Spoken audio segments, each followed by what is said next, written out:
नमस्कार दर्शकों, मैं हूं डॉक्टर शुक्ला, एक डर्मेटोलॉजिस्ट। स्किन एसडी चैनल में आपका हार्दिक स्वागत करता हूं। आज में जो डाई से एलर्जी होती है उससे अपन कैसे बचें, और या फिर एलर्जी है तो उसके क्या अल्टरनेटिव है, अपन डाई की जगह और दूसरी चीज़ें क्या लगा सकते हैं जिससे बाल आपके काले हो जाएं। तो अपन शुरू करते हैं डाई की एलर्जी से। आप जानते हैं कि डाई की जो एलर्जी है वो बहुत कॉमन है। एक स्टडी के हिसाब से जितने लोग डाई करते हैं, हेयर डाई करते हैं, उनमें से 38% को हेयर डाई एलर्जी हो जाती है।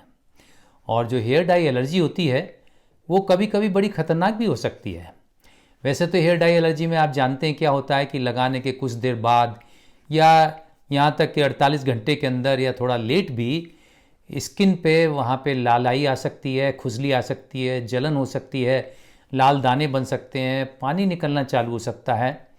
और न केवल ये सिर में बल्कि फोरहेड पे, कानों के पीछे, आँखों में, ये सब चीज़ें हो सकती हैं। और कभी कभी ये हेयर डाई से बहुत भयानक आपको समस्या भी हो सकती है, एक सीवियर रिएक्शन भी हो सकता है जिसको हम बोलते हैं एनाफाइलेक्सिस।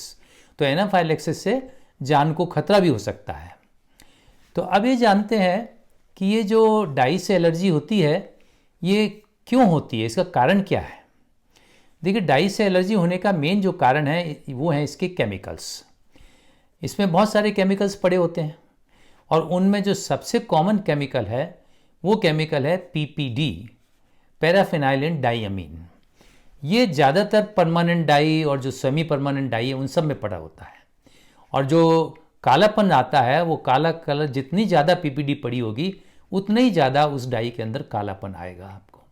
तो इस पीपीडी की तरह ही दूसरे और भी केमिकल्स होते हैं, जैसे फिनाइल डाइअमीन होता है या पैराटोलिन डाइअमीन भी होता है, पीटीडी होता है, वो इससे मिलते जुलते हैं। लेकिन पीटीडी से पीपीडी की बजाय कम एलर्जी होती है। या फिर अमोनिया होती है, बहुत कॉमन है, रिसोर्सनल होता है, परऑक्साइड होते हैं। तो कई केमिकल्स हैं। इन केमिकल्स के अलावा जो मेन काम आते हैं आपके डाई करने के, इनके अलावा इनमें प्रिजर्वेटिव्स भी पड़े होते हैं, इनमें सुगंध भी होती है, फ्रेग्रेंसेस भी होते हैं, उनसे भी एलर्जी हो सकती है। तो ये जितने केमिकल्स हैं, इन केमिकल्स के कारण से एलर्जी होती है। तो अपन पहली तो बात यह है कि अगर आपको इन हेयर डाई से एलर्जी है तो इस एलर्जी से कैसे अपन बच सकते हैं। तो सबसे पहला काम तो ये देखना है कि जब भी आप कोई डाई लेके आते हैं बाज़ार से तो पहले ये चेक कर लें उसमें इंग्रेडिएंट्स क्या हैं, उसके अंदर क्या क्या पड़ा हुआ है। तो जो अभी मैंने केमिकल्स आपको बताए हैं, ये केमिकल्स तो कहीं उसके अंदर नहीं है या इसके मिलते जुलते कोई केमिकल्स तो नहीं है। कई दफ़े आपको बड़ा एक तरह का धोखा भी हो जाता है। उसमें कई बार ये क्लेम करते हैं कि साहब ये नेचुरल डाई है, हर्बल डाई है, लेकिन इसके अंदर आप देखेंगे इसमें भी कुछ केमिकल्स पड़े रहते हैं। जैसे कि आपकी काली मेहंदी है तो आपके नाम, मेहंदी के नाम से आप समझेंगे मेहंदी तो नेचुरल चीज़ होती है, पर वो जो काली मेहंदी है इसमें भी पीपीडी पड़ा होता है और पीपीडी से ही सबसे ज़्यादा एलर्जी होती है। तो पहली चीज़ तो ये है आपके इस एलर्जी से बचने के लिए कि कोई भी आप डाई यूज़ करते हैं तो पहले उनके इंग्रेडिएंट्स को जान लें, अच्छी तरह से पढ़ लें कि इसमें क्या क्या इंग्रेडिएंट्स पड़े हैं, और ये जो इंग्रेडिएंट्स मैंने बताए अगर ये हैं तो इनसे आपको एलर्जी हो सकती है। अब दूसरा बचाव क्या है? दूसरा बचाव ये है कि कोई भी आप डाई यूज़ करें, यूज़ करने से पहले उसे टेस्ट कर लें। तो टेस्ट कैसे करेंगे? एक छोटा सा आप कॉटन स्वाब लेंगे, आप कॉटन स्वाब उसमें डुबोएंगे और डुबो के हल्का सा कान के पीछे आप लगा देंगे और हल्का सा उसे लगाइए। लगाने के बाद थोड़ी देर बाद देखिए, घंटे 2 घंटे में देखिए वहाँ क्या होता है। देखिए वहाँ पे कहीं आपको जलन हो रही है या खुजली हो रही है, वह स्किन लाल हो गई है या उसमें कुछ पानी के दाने बन गए हैं या लाल दाने बन गए हैं। अगर ऐसा कुछ हो रहा है तो ये निश्चित रूप से आपको ये डाई एलर्जी कर रही है, इसलिए इस डाई को आप बालों में नहीं लगाएं। अब ये रिएक्शन जरूरी नहीं उसी टाइम आपको दिखाई पड़े, आपको कुछ और वेट करना पड़ेगा, क्योंकि कभी कभी ये रिएक्शन ये 48 घंटे के अंदर भी और कभी कभी उससे भी लेट हो सकता है। तो आपको कम से कम 48 आवर्स वेट करना। वो दवाई लगा के आपके जो आपने हेयर डाई लगाई है जो कान के पीछे, वो लगाने के बाद अगर उसी टाइम रिएक्शन हो जाए तो ठीक है, आपको पता चल जाएगा कि इसका रिएक्शन है, ये आपकी डाई एलर्जी कर रही है। लेकिन अगर उसी टाइम रिएक्शन नहीं हो रहा तो आपको 48 आवर्स तक वेट करना चाहिए। और फिर भी आपको कुछ डाउट हो रहा है कि हल्का सा लाल हो गया, आपको पता नहीं चल रहा है कि एलर्जी है या नहीं है, तो सबसे कंफर्मेशन जो होने वाली चीज़ है वो है आपको पैच टेस्ट, जो डॉक्टर लोग करते हैं। तो अगर आपको कंफर्म कराना है तो आप अपने स्किन के डॉक्टर के पास चले जाइए कि ये डाई है साहब, इसको मैं यूज़ करना चाहता हूँ, आप बताइए कि ये आपको एलर्जी करेगी या नहीं करेगी। तो उसका पैच टेस्ट लगा देते हैं, और पैच टेस्ट लगाने के बाद वो आपके बैक में लगाते हैं। फिर वो 48 आवर्स के बाद उसकी रीडिंग लेते हैं, और रीडिंग में देख लेंगे कि अगर आपके एलर्जी है या नहीं है, तो कंफर्मेशन आपको वहाँ से मिल जाएगा। तो अब तो एक तो ये चीज़ है जिससे आप हेयर डाई के रिएक्शन से बच सकते हैं। अब अगर मान लो आपका डाई का रिएक्शन है और आपको कोई उपाय नहीं है, जो डाई आपको सूट नहीं करती है, तो फिर क्या करेंगे? तो फिर भी आपके पास कई अल्टरनेटिव हैं, और वो अल्टरनेटिव में सबसे कॉमन अल्टरनेटिव ये है कि आप हर्बल डाई यूज़ करिए, या जो वेजिटेबल डाइज हैं उनको यूज़ करिए, जो नेचुरल हैं उनको आप यूज़ करिए। तो उनमें आप सब जानते हैं जो सबसे कॉमन हर्बल डाई है वो है आपकी मेहंदी। तो मेहंदी अपने सदियों से यूज़ होती आ रही है, और मेहंदी न केवल आपका एक अच्छी डाई है, इसके साथ साथ ये बालों को सॉफ्ट भी बनाती है, शाइनी भी बनाती है, हल्का सा नरिशमेंट भी देती है। मेहंदी जो है वो आपके बालों को रेडिश कलर या ब्राउनिश कलर टाइप को आपको करके देती है, एग्जैक्टली ये ब्लैक नहीं करती है। तो अगर आपको कुछ इसको ब्लैक बनाना है, बालों को ब्लैक करना है, तो इसमें आपको कुछ नील मिला दीजिए। नील आप जानते हैं, नील वही जो पुराने ज़माने में कपड़ों में दिया जाता था, जो सफ़ेदी में मिलाया जाता था, अच्छी झलक आ जाए, अच्छे वाइटनेस अच्छी आ जाए, उसके लिए नील डालते थे। तो वही नील भी प्लांट का है, होता है प्लांट का ही है ये हिस्सा, तो प्लांट से बनता है, उसके लीव्स का है ये। तो ये नील उस मेहंदी के अंदर मिला दीजिए, और उससे थोड़ा कालापन बेटर आ जाएगा। अब दूसरी चीज़ है मेहंदी के अलावा जो मैंने आपको बताया कि वो है नील। नील अकेला भी आप यूज़ कर सकते हैं, लेकिन इसका बालों का कलर नील से एकदम काला नहीं होएगा, थोड़ा ब्लू कलर का होएगा। आप उसको गाढ़ा करते चले जाइए, और अपने चॉइस के हिसाब से आप अपना कलर बना सकते हैं। तो नील भी फ़ायदेमंद है, बालों को नेचुरली कलर करेगा, इसके कोई रिएक्शंस भी नहीं होते हैं, और ये आपको बालों को शाइनी भी बनाता है। अब इन दो के अलावा एक और कॉमन चीज़ है जो आप लोग वैसे भी हम लोग सब इस्तेमाल करते हैं, वो है आंवला। आंवला खाने के लिए इस्तेमाल करते हैं, सब्जी भी बनती है उसकी, तो वो जो अचार भी बनता है उसका, तो मुरब्बा भी होता है। तो वो जो आंवला होता है वो बहुत गुणकारी होता है, उसके अंदर विटामिन सी अच्छी मात्रा में होता है। लेकिन बालों के लिए भी आंवला बहुत अच्छा होता है। बालों में आप इससे कलर कर सकते हैं, इससे भी काला कलर आ सकता है, लेकिन बहुत हल्का काला होता है। इसलिए इसको भी आपको मेहंदी के साथ मिक्स कर दें तो एक अच्छा कलर बन सकता है।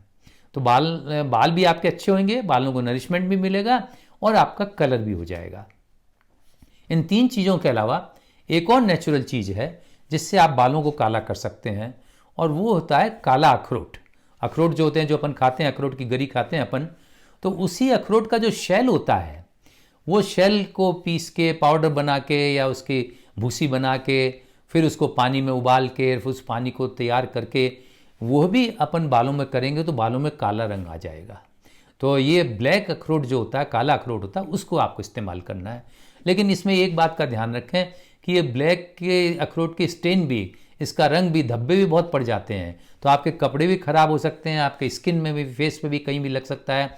वो थोड़ी सी सावधानी आप लेके चलेंगे तो ब्लैक अखरोट भी आपको अच्छी बालों का कलर दे देता है।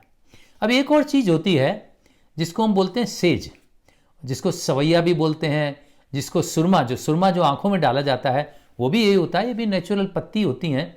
तो इन पत्तियों को, सेज की पत्ती जो है, उनको भी उबाल के, पीस के या किसी तरह से बना के उनको, और फिर छान के फिर उनको भी बालों में आप लगाइए, तो उससे भी आपका काला कलर आ जाता है। लेकिन ये धीरे धीरे आता है, तो इसमें भी आप जो है मेहंदी मिक्स कर सकते हैं। और ये सेज जो होती है, ये भी बालों को नरिशमेंट भी देती है, बालों को शाइनी भी बनाती है, सॉफ्ट भी करती है। तो इन सब चीज़ों के अलावा जो कॉमन एक दो चीज़ें और हैं जिनको आप इस्तेमाल कर सकते हैं, वो है आपका चाय, ब्लैक टी। जो चाय की पत्ती है, चाहे वो पत्ती यूज़ करें, चाहे आप टी बैग यूज़ करें, उसको स्ट्रॉन्ग टी बना लीजिएगा। स्ट्रॉन्ग टी बना के उस टी को आप बालों में आप यूज कर सकते हैं, और आपने चॉइस के कलर के हिसाब से उसको डार्क या लाइट कर सकते हैं। और आप जानते हैं टी के अंदर भी एंटीऑक्सीडेंट्स होते हैं, तो ये न केवल आपके बालों को कलर देगा बल्कि आपके बालों को फ़ायदा भी देगा, नरिशमेंट भी देगा। इसी तरह से आप कॉफ़ी का इस्तेमाल भी कर सकते हैं। कॉफ़ी जो होती है वो ऑफ कोर्स पीने में तो अच्छी होती है, लेकिन बालों के लिए भी अच्छी होती है, नरिशमेंट के हिसाब से भी अच्छी है, और इसके अलावा ये कलर भी देती है। तो इस कलर को भी आप एडजस्ट कर सकते हैं। कॉफ़ी, बड़ी डार्क कॉफ़ी आप यूज कर सकते हैं, तो ये इनसे आपके बाल काले हो जाएंगे। अब एक दो चीज़ें, मैं जनरल चीज़ें आपको बताना चाहता हूँ यहाँ पे बालों को कलर करने के लिए। एक तो ये, आपकी अगर ये उम्मीद हो कि जितनी मैंने हर्बल चीज़ें बताई हैं इनसे आपके वैसे ही बाल काले हो जाएंगे जैसे कि आपके केमिकल वाली डाइज से होते हैं, तो वो ऐसा नहीं होता है। उनसे तो इंस्टेंट चीज़ें होती हैं, इमीडिएटली आपको इफेक्ट दिखता है और आपको बिल्कुल बाल काले दिखाई पड़ते हैं। लेकिन ये जो हर्बल डाइज होती हैं इनमें ऐसा नहीं हो के ये धीरे धीरे असर करती हैं। तो आप जो बराबर आप इनको यूज़ करते चले जाएंगे, जब भी ज़रूरत होगी तब आप यूज़ करेंगे, तो धीरे धीरे करके इनका असर होगा और फिर आप में बालों में कालापन अच्छा आ जाएगा। दूसरी एक चीज़ आपको बताना चाहूँगा इनके बारे में कि हालांकि ये हर्बल हैं, लेकिन आप ये नहीं मान के चलें कि इनसे एलर्जी हो ही नहीं सकती। इनसे भी एलर्जी हो सकती है, वो चांसेस बहुत कम होते हैं। तो इनको भी अगर आपको कुछ थोड़ी बहुत परेशानी लगे तो आप इनको भी टेस्ट कर सकते हैं। अब और क्या अल्टरनेटिव हो सकते हैं? अगर आपके सफ़ेद बाल हैं, ग्रे हेयर्स हैं, आपको अच्छे नहीं लगते हैं, तो देखिए वैसे सबसे बड़ी चीज़ तो यही है कि आपको जो नेचर ने दिया है उसको आप एक्सेप्ट करें, तो बहुत अच्छी बात है। तो जैसे ग्रे हेयर हैं आपके, तो वैसे ही आप रखें, नेचर की गिफ्ट है आपको, और आपको एक ये एहसास भी होता रहेगा कि भाई मेरा अब अनुभव इतना हो गया, दूसरे लोग भी महसूस करेंगे कि भाई एक्सपीरियंस्ड आदमी है, इनकी एज हो गई है। कहने में कहते हैं ना कि ये सफ़ेद बाल जो हैं ये धूप में ही थोड़ी सफ़ेद हुए हैं, मतलब कहने का है काफ़ी एक्सपीरियंस है आपको, लाइफ का आपको एक्सपीरियंस है। तो एक तो नेचुरल वे में आप रहें तो सबसे अच्छी बात है, लेकिन अगर वो तो सबकी अपनी अपनी पसंद है, अगर नहीं रहते हैं तो जो अपने मैंने आपको डाइज बताई इनको आप यूज़ कर सकते हैं। एक और अल्टरनेटिव इसका हो सकता है, वो अल्टरनेटिव ये है कि आजकल विग बड़े अच्छे अच्छे आते हैं। तो जो लोग रोज़ डाई करने के चक्कर में बालों को रंगना, ये काम करना, ये झंझट अगर इसको मानते हैं, तो वो लोग डाई यूज़ की बजाय वो विग को यूज़ कर सकते हैं। तो विग की बहुत अच्छी क्वालिटीज़ आती हैं, आप अपने पसंद का विग ले सकते हैं और इनको आप हमेशा यूज कर सकते हैं। तो ये था आज का टॉपिक कि आपके हेयर डाई की एलर्जी से आप कैसे बच सकते हैं और उनकी क्या अल्टरनेटिव्स हैं। तो उम्मीद है कि आपको ये पसंद आया होगा, और अगर कुछ क्वेश्चंस हो इसके बारे में और तो आप कमेंट्स में लिख सकते हैं। तो आज का टॉपिक यहीं समाप्त करते हैं। अगली बार फिर किसी नए टॉपिक के सामने आपके पास उपस्थित होऊंगा। तब तक के लिए आपसे इजाज़त चाहता हूँ। वीडियो देखने के लिए आपका बहुत बहुत धन्यवाद। Thank you.